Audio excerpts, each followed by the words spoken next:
Greetings and welcome to this edition of Positronic. I'm Barry P. Cook. I'm here to talk to you about the latest episode of Harley Quinn Season 3. It was called It's a Swamp Thing. And as it opens, we see that Ivy is trying to find Frank, her plant friend, via the green, which is like, I guess, a collective mind or a hive mind of all plant life that she can tap into. Plant consciousness, I guess, but she's having trouble finding Frank. It's not really working the way it's supposed to, I guess. She wants to relax and try to regroup so that she can focus on it and maybe finally get it to work. But NORA FREIZE shows up, looking hot, I might add, for a pre-planned hang with Harley and Ivy. And she offers to help Harley and Ivy subdue Swamp Thing because he should be able to help them find Frank by his connection to the green or whatever. So they go to New Orleans, where Nora promptly flashes everyone at the airport. And they meet Constantine in a bar, who was voiced by Matt Ryan, which is very cool. He tells them where Swamp Thing is after Nora outdrinks him, and they all pay Swamp Thing a visit. Nora ends up sleeping with him, Swamp Thing that is, and then feels like she can't ask him for a favor. You know, she feels like she can't ask him to find Frank. Meanwhile, for some reason, they had a B plot in this episode with Bruce and Selena, where I guess Selena is trying to get time away from Bruce, and Bruce just wants to be with her.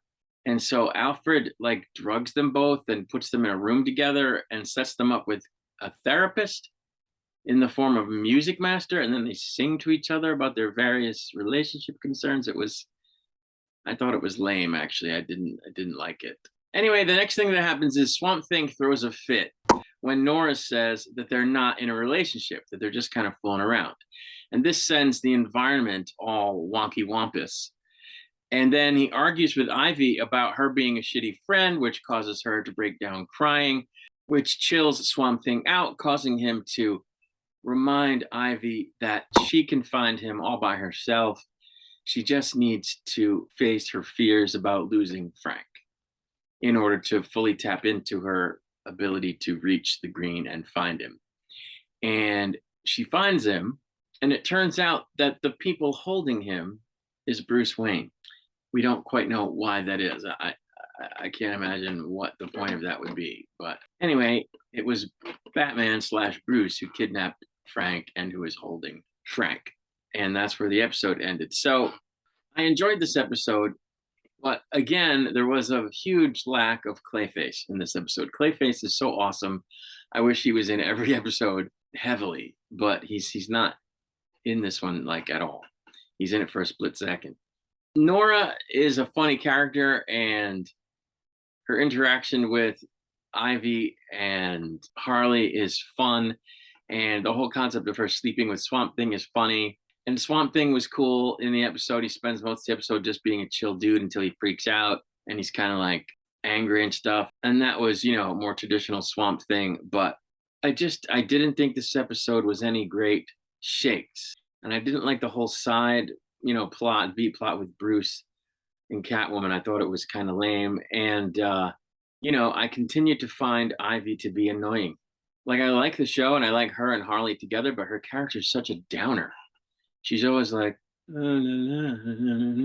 that's her whole tone, like all the time.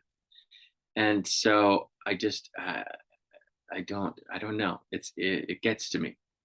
So there's a few episodes left in the season. I hope they do less of that stuff. I think there's 5 more, something like that. I hope they do less of that stuff, more of the other stuff that they've been doing, but that's about it. So this was kind of like a 2.5, 3 out of 5, I'd say. But there are more episodes to come. So I'm going to take off, but I'll be back to review the rest of the season as the episodes are released. Until then, I wish you peace and long life.